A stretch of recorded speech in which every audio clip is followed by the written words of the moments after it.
Hurmatli haydovchilar, domlarning orasidan katta yo'lga harakatlanib chiqayotganinglarda juda ehtiyot bo'linglar. Mana bunaqa buyuruvchi belgili qo'yib qo'yilgan ko'p joyda, mana shu joydan hozir bu Beltepa mavzesi deydi. Shu joydan chiqib o'ngga burilsanglar, Pajarniy Beltepa Pajarniyni ko'chasi, chapga burilsanglar, mana bu don eski Qoramo'yka deyshadi, Ibn Sinoda.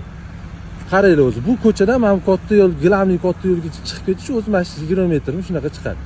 Yandex navigator harakatlanib kelsanglar chapga yur deyapti Yandex navigator, lekin mana bu zinak o'ngga yur deyapti. Bu zinak qoidada o'zgargan hozir 4-1-2si. Mana shu zinakda o'zgargan. Bu belgini nimaga qo'yishganligisini men kuzatdim bu joyda. Mana bu ostanovka ekan, 2-3 ta avtobus kelib to'xtadi.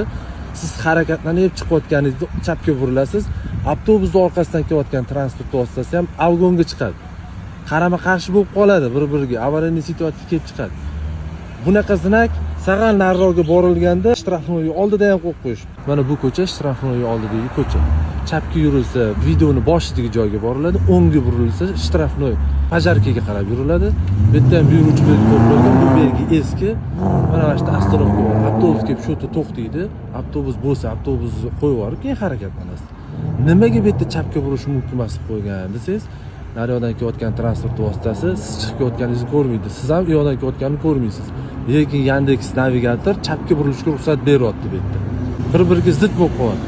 Okalar, bu videoni qilishimdan maqsad navigator yoqib harakatlanadigan haydovchi do'stlariga shu videoni jo'natib qo'yinglar, kanaliga podpiska bosib, videoga like bosib qo'yinglar.